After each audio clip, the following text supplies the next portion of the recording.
마태복음 15장 21절에서 28절까지 말씀을 봉독해 드립니다. 마태복음 15장 21절에서 28절까지의 말씀입니다. 예수께서 거기서 나가사 두로와 시돈 지방으로 들어가시니 가나안 여자 하나가 그 지경에서 나와서 소리질러 가로되 주 다윗의 자손이여 나를 불쌍히 여기소서. 내 딸이 흉악히 귀신 들렸나이다 하되 예수는 한 말씀도 대답지 아니하시니 제자들이 와서 청하여 말하되 그 여자가 우리 뒤에서 소리를 지르오니 보내소서. 예수께서 대답하여 가라사대 나는 이스라엘의 집에 잃어버린 양 외에는 다른 데로 보내심을 받지 아니하였노라 하신대 여자가 와서 예수께 절하며 가로되 주여 저를 도우소서. 대답하여 가라사대 자녀의 떡을 취하여 그들에게 던짐이 마땅치 아니하리라. 여자가 가로되 주여 올소이다마는 개들도 제 주인의 상에서 떨어지는 부스러기를 먹나이다 하니 이에 예수께서 대답하여 가라사대 여자여 내 믿음이 크도다. 내 소원대로 되리라 하시니 그 시로부터 그의 딸이 나으니라. 가나안 여인이 이제 예수님께 나와서 귀신 들린 딸을 고쳐달라 하는 대목입니다. 뜻밖에도 예수님께서는 냉담하게 반응하시고 끝까지 관심을 보이지 않다가 여인의 그 진지한 또 깊은 믿음을 보시고 그 후에야 고쳐주셨다 하는 내용입니다. 여기 등장한 가나안 여인은 마가복음 7장에 의하면 헬라인이요 수로보니게 여인이라 이렇게 되어 있습니다. 수로보니게라는 것은 수리아에 속한 베니게 사람이라 그런 뜻인데 우리가 일반적인 사회적인 지리학이나 역사에서 하는 명칭으로는 시리아에 속한 페니키아입니다. 당시는 다 그 동네가 알렉산더에 의해서 그리스에 점령하여 있었기 때문에 모두 다 헬라인이라는 이름으로 불렸고 실제로 이 여인은 가나안 족속, 이스라엘 백성이 빼앗은 땅인 가나안 족속입니다. 그래서 예수님께서 이들을 개라 이렇게 지칭하기도 했던 것입니다. 우리는 지금 이 마태복음을 보면서 마태가 이 복음서를 기록하는 아주 큰 주제 중에 하나가 예수 그리스도가 누구신가를 설명하기 위하여 이 책을 쓰고 있다는 것을 상기해야 합니다. 마태가 지금 쓰고 있는 이 내용에서도 이 가나안 여인은 예수 그리스도가 누군지를 제대로 이해하고 있고 말하자면 그 속에는 유대인들은 그렇지 못하다 하는 그 고발이 배경에 깔려 있는 것입니다. 이 여인은 예수님을 주 다윗의 자손이요 라고 부르고 있습니다. 다윗의 자손이라 부른 그 뜻이 무슨 뜻이며 예수님께서 왜 나는 이스라엘의 집에 잃어버린 양 외에는 다른 데로 보내심을 받지 아니했다라는 그런 냉담한 반응을 보이셨는가 하는 이런 것들이 다 이 다윗의 자손으로 불려지는 메시아직에 대한 이해를 분명히 하기 위해서 등장하고 있습니다. 이사야 9장에 가보십시다. 구약성경 이사야 9장에 가시면 예수 그리스도의 메시아직이 다윗의 왕권을 잇는 것으로 소개되고 있는데 그 왕권의 특징이 아주 독특합니다. 이사야 9장 1절부터 보죠. 전에 고통하던 자에게는 흑암이 없으리로다. 옛적에는 여호와께서 스불론 땅과 납달리 땅으로 멸시를 당케 하셨더니 후에는 해변길과 요단 저편 이방의 갈릴리를 영화롭게 하셨느니라. 흑암에 행하던 백성이 큰 빛을 보고 사망의 그늘진 땅에 거하던 자에게 빛이 비치도다. 주께서 이 나라를 창성케 하시며 그 즐거움을 더하게 하셨으므로 추수하는 즐거움과 탈취물을 나누는 때의 즐거움같이 그들이 주의 앞에서 즐거워하오니 이는 그들의 무겁게 맨 멍에와 그 어깨의 채찍과 그 압제자의 막대기를 꺾으시되 미디안의 날과 같이 하셨음이니이다. 어지러이 싸우는 군인의 갑옷과 피 묻은 복장이 불에 섭같이 살라지리니 이는 한 아기가 우리에게 낳고 한 아들을 우리에게 주신 바 되었는데 그 어깨에는 정사를 메었고 그 이름은 기묘자라 모사라 전능하신 하나님이라 영존하시는 아버지라 평강의 왕이라 할 것임이라. 그 정사와 평강의 더함이 무궁하며 또 다윗의 위에 앉아서 그 나라를 굳게 세우고 자금이요 영원토록 공평과 정의로 그것을 보존하실 것이라. 만군의 여호와의 열심히 이를 이루시리라. 다윗의 위에 앉으실 이스라엘 역사상 가장 강력한 왕권을 형성했던 다윗의 통치권으로 상징된 영원한 통치자의 통치의 그 원리, 통치하는 방식, 그 성격이 뭐냐? 공평과 정의라 이겁니다. 포로된 자를 돌리며 눌린 자를 해방시키는 국률과 자비라 이겁니다. 이것이 가나안 여인이 온 세상의 통치자 하나님에 대하여 또 그 하나님이 자신의 통치를 이루시기 위하여 보내는 메시아에게 준 사역인 줄 이해하고 있는 것입니다. 주 다윗의 자손이라고 부른 것으로 인하여 예수님께서 반문하신 내용이 우리 본문에 있는 바와 같이 내가 나를 다윗의 자손으로 알고 있다면 내가 유대인에게 가지 이방인에게 가지 않을 거라고 알고 있을 것 아니냐. 그러자 여인의 답이 이겁니다. 역시 이 처음에 그를 호칭한 대로 다윗의 위에 앉으실 왕은 이스라엘만을 위한 왕이 아닙니다.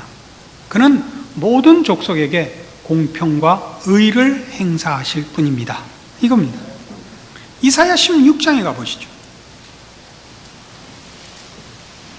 이사야 16장 5절에는 이렇게 분명하게 또 한번 강조되어 있습니다. 다윗의 장막의 왕위는 인자함으로 굳게 설 것이요 그 위에 앉을 자는 충실함으로 판결하며 공평을 구하며 의를 신속히 행하리라. 다윗의 왕권에 앉으실 위는 그 왕권을 휘두르실 이는 인자하실 것입니다.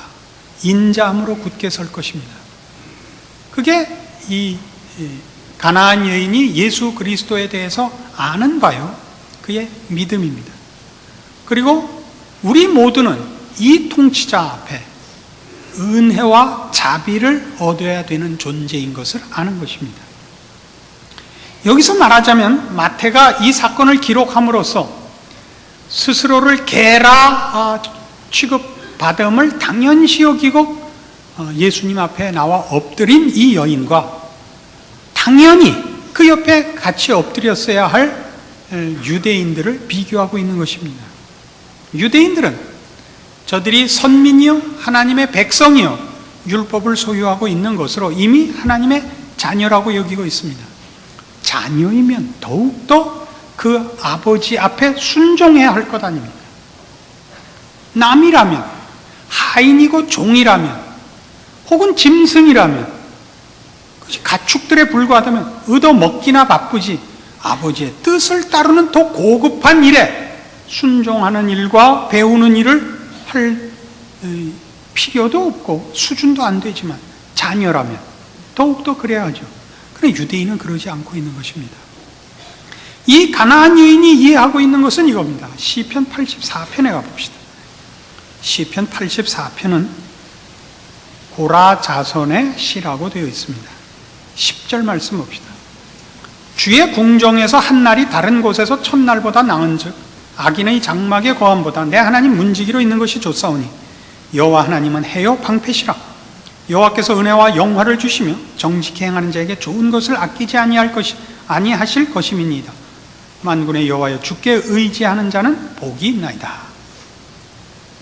고라 자손은 이 가문의 어른인 시조인 고라가 이 자손은 다 레위 지파입니다.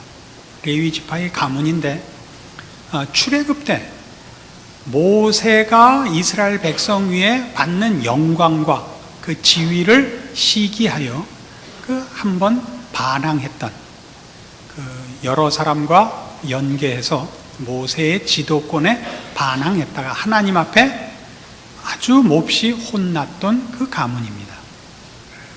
그럼에도 불구하고 뒤에 역사를 보면 이 고라 자손이, 그 가문이 멸문지화를 받지도 않았고 또 그 직책을 빼앗기지도 않았습니다. 레위 지파로서 그 가문이 존속됐고 성전에서 일하는 모든 일에 그들이 아직 일을 하고 있는 것으로 보입니다. 단 여기 있는 표현으로 보아서 조금 힘들고 좀 그 일에 중심되는 데서부터는 밀려난 일들을 맡은 것이 아닌가 싶습니다. 여기 있는 대로 내 하나님 문지기로 있는 것이 좋습니다 라는 표현이 그런 상상을 하게 합니다. 근데 이 고라 자손이 깨우친 게 뭐냐면 10절에 있는 바와 같이 주의 궁정에서 한 날이 다른 곳에서 첫날보다 나은 즉 악인의 장막에 거함보다 내 하나님 문지기로 있는 것이 좋습니다 이겁니다. 악인의 장막에 거한다 하는 것은 자기를 의지하고 사는 자들의 장막에 손님으로 가는 것, 주빈으로 대접받는 것, 혹은 그런 자기를 근거해서 사는 자로서 주인이 되는 것, 이런 것과 하나님 문지기를 비교하고 있는데 왜 하나님 문지기로 있는 것이 나으냐? 하나님 문지기로 있는 자는 하나님으로부터 모든 필요한 것을 얻는 자입니다. 악인의 장막에 거하는 것은 자기의 필요한 것을 자기가 만드는 자입니다. 악인은 자기의 필요한 것이 뭐겠습니까? 죄 짓는 것들이죠. 이 세상에서만 쓰이는 것. 하나님의 문지기로 있는 것이 좋은 것은 그가 필요하다고 생각하는 것, 얻어야겠다고 생각하는 것이 다 거룩에 속한 것이죠. 의와 진리와 생명과 영생에 속한 것은 하나님으로부터만 오는 것임을 알고, 그가 말하자면 오늘 우리 본문식으로 얘기하자면 하나님 집에 개가 되는 게 낫지 악인의 집에서 왕노릇하지 않겠다 이겁니다. 이것이 지금 이 가나안 여인이 예수 그리스도를 이해하는 것이요, 자기 자신의 위치를 인식하는 것입니다. 그러니까 이것은 다시 무슨 얘기로 우리에게 그 생각을 인도하느냐 하면, 당시 유대인들은 어땠느냐 이거죠. 유대인들이 예수 그리스도를 반대한 이유가 뭡니까? 예수님이 십자가를 지러 오셨다는 것 때문에 반대하고 있습니다. 십자가를 지러 오신 것을 왜 반대합니까? 십자가를 짐으로써만 저들이 하나님의 자녀가 된다는 것을 거부한 겁니다. 저들에게 필요한 것은 악인의 장막에서 왕노릇하는 것입니다. 저들에게 필요한 메시아는 저들의 우월감을 만족시키고 저들의 자존심을 만족시킬 힘에 불과하지, 저들을 영적으로 고치며 하나님께서 원하시는 신령한 것들로 채워지는 것이 저들에게는 기대되는 것들이 아니기 때문입니다. 로마서 2장으로 가보시죠. 사도 바울이 끊임없이 유대주의와 예수 그리스도를 반대한 유대인들을 향하여 무슨 공격을 하는가 보십시오. 로마서 2장 17절입니다. 유대인이라 칭하는 네가 율법을 의지하며 하나님을 자랑하며 율법의 교훈을 받아 하나님의 뜻을 알고 지극히 선한 것을 좋게 여기며 네가 율법에 있는 지식과 진리의 규모를 가진 자로서 소경의 길을 인도하는 자요, 어두움에 있는 자의 빛이요, 어리석은 자의 훈도요, 어린아이의 선생이라고 스스로 믿으니 그러면 다른 사람을 가르치는 네가 네 자신을 가르치지 아니하느냐? 도적질 말라 반포하는 네가 도적질하느냐? 간음하지 말라 말하는 네가 간음하느냐? 우상을 가증히 여기는 네가 신사 물건을 도적질하느냐? 율법을 자랑하는 네가 율법을 범함으로 하나님을 욕되게 하느냐? 기록된 바와 같이 하나님의 이름이 너희로 인하여 이방인 중에서 모독을 받는도다. 네가 율법을 행한즉 할례가 유익하나 만일 율법을 범한즉 네 할례가 무할례가 되었느니라. 그런즉 무할례자가 율법의 제도를 지키면 그 무할례를 할례와 같이 여길 것이 아니냐. 또한 본래 무할례자가 율법을 온전히 지키면 의문과 할례를 가지고 율법을 범하는 너를 판단치 아니하겠느냐. 대저 표면적 유대인이 유대인이 아니요 표면적 육신의 할례가 할례가 아니라 오직 이면적 유대인이 유대인이며 할례는 마음에 할지니 신령에 있고 의문에 있지 아니한 것이라. 그 칭찬이 사람에서가 아니요 다만 하나님에게서니라. 율법을 준 이유가 뭐냐? 지키라고 준 거 아니냐. 율법을 받은 것이 무슨 자랑이겠느냐. 지켜야 자랑이 있지. 이게 유대인들을 향한 사도 바울의 꾸중입니다. 유대인들은 이미 율법을 소유한 것으로 자기네들은 다른 종자라, 저들은 유일한 우월한 종자라, 이렇게 믿은 것입니다. 율법의 자랑은 지키는 데 있지 소유한 데 있지 않다 이겁니다. 로이드 존스 목사님의 설교에 이런 부분에 대한 유명한 그 예화가 하나 있습니다. 범죄하여 법정에 쓴 죄인이 법을 얼마나 알고 있는가 자랑하는 것은 도리어 손해만 된다. 그렇죠?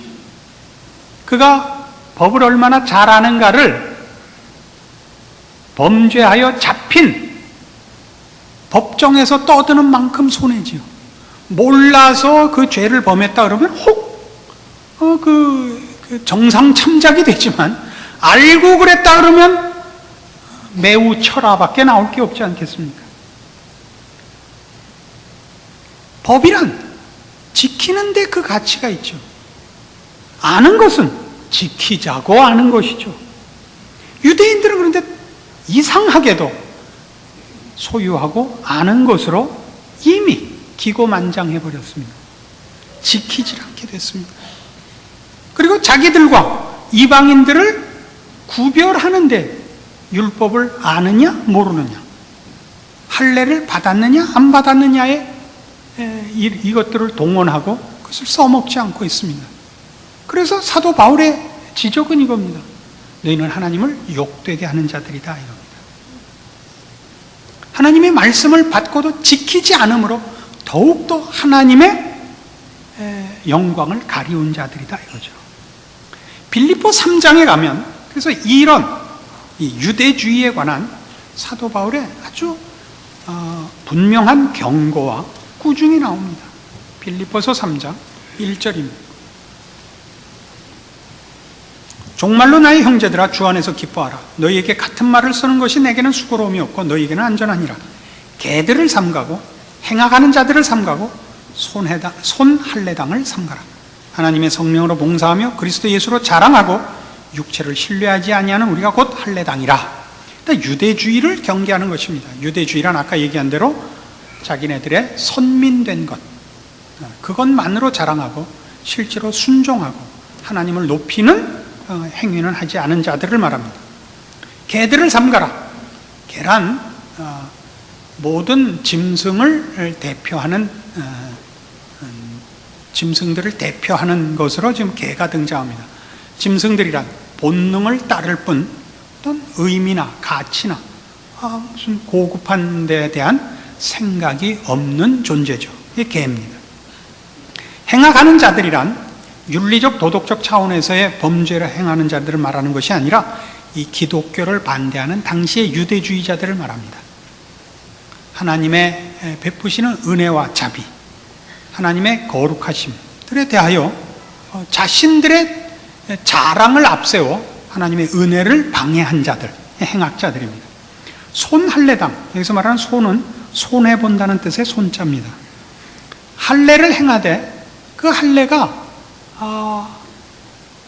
그 할례를 행함으로써 나는 하나님의 백성이라, 선민이라, 하나님의 자녀라. 그래서 그가 충성된 하나님의 사람으로 사는 일에 그 할례를 써먹지 않고 다만 할례를 행한 것, 그것을 무슨 훈장인 것 같이 달고 다니고 실제적인 하나님의 사람으로는 살지 않는, 그래서 그저 피부를 상처낸 것에 불과한 가식자들이라는 의미에서 유대인들을 손할례당이라 이렇게 평하고 있습니다.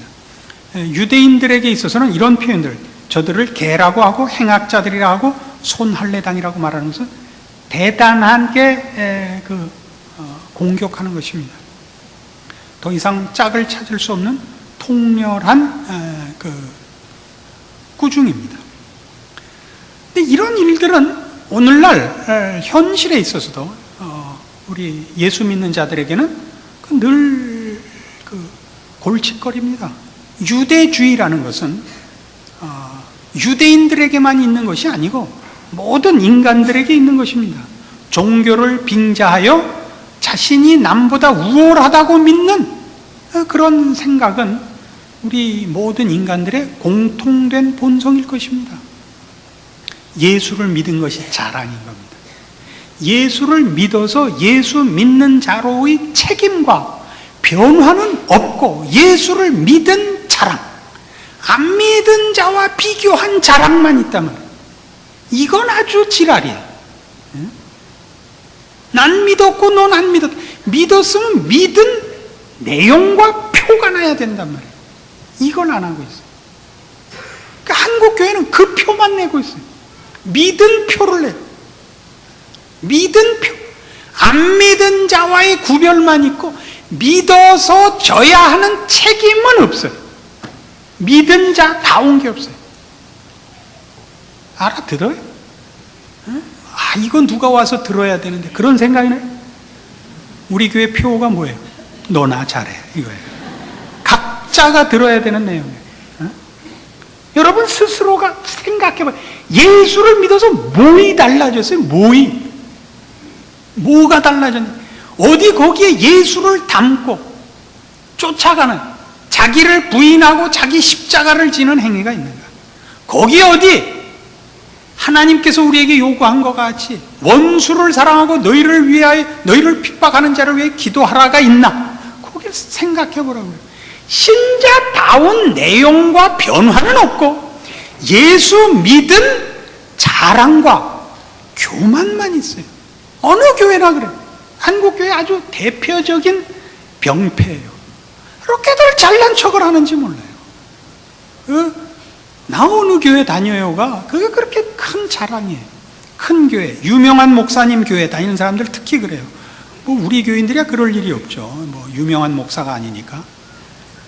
그런데도 또 그렇게 생각하는 사람이 있어요. 우리 딸.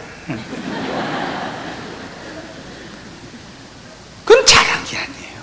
이게 바로 가나안 여인을 등장시켜 이 사건을 기필코 기록하여 성경이 우리에게 가르치고 싶어 하는 거예요. 여러분이 믿은 예수님이 지금도 십자가에 달려 있으세요? 아니면 백마 타고 오세요? 예수님은 아직도 십자가에 달려 있으셔야 돼요.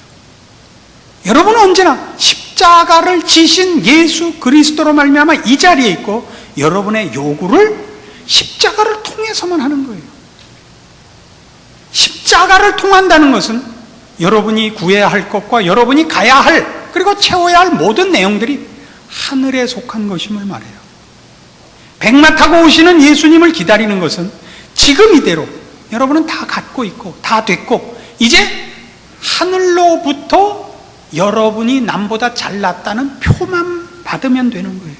이 후자는 유대인들이 범했던 실수며 오늘날 그토록 많은 성도들이 범하는 실수인 것입니다.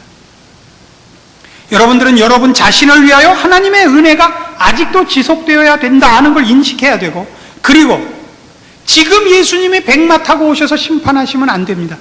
제가 구원 얻을 때까지 기다려 주십시오.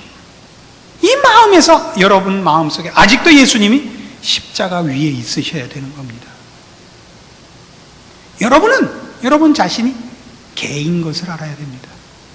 주인이 주시는 것 외에는 내가 살 방법이 없고, 주인이 없으면 나는 안 됩니다. 내가 주인이 되지 마십시오.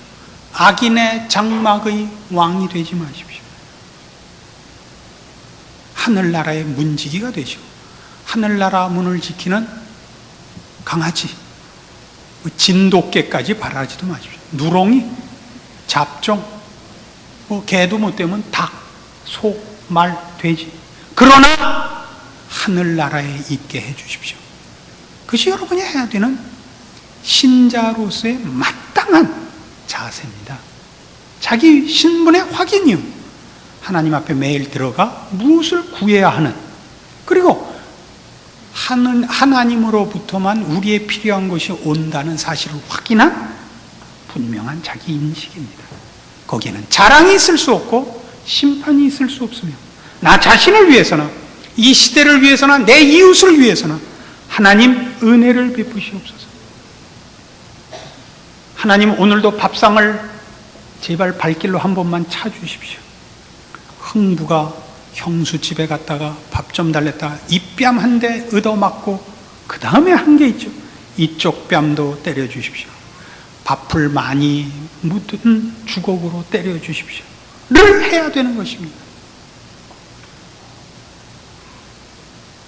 그 밥풀이 영생이요, 영에 속한 양식이요, 생명이요, 영광이요, 그런 것임을 압니까? 하나님으로부터만 우리의 필요한 모든 것이 있습니다. 세상에 우리의 필요한 것이 있으면 여러분은 예수님이 십자가에 달리신 것이 싫습니다. 하나님 앞에 들어가 무릎을 꿇기가 싫어집니다. 여러분 자신의 신앙을 점검해 보십시오. 기도하십시오. 하나님 아버지 은혜를 감사합니다. 하나님이 우리를 위하여 그 아들을 세상에 보내셨고 십자가에 매다셨습니다. 우리는 다 십자가를 지신 예수님이 필요합니다. 우리에게 필요한 것은 영원한 것이요, 생명에 속한 것이요, 하나님과 화목하는 것입니다. 이 일을 제껴놓고 세상 앞에 우리의 한눈을 팔지 말게 하시며 예수님 없이 무엇을 소유하는 세상의 유혹에 지지 말게 하시옵소서. 오늘도 주께서 지신 십자가를 바라보며 주를 뒤따라 하나님만을 의지하는 사람으로 존재하며 살며 충성하며 승리하는 우리 인생이 되게 하여 주시옵소서. 예수님 이름으로 기도합니다.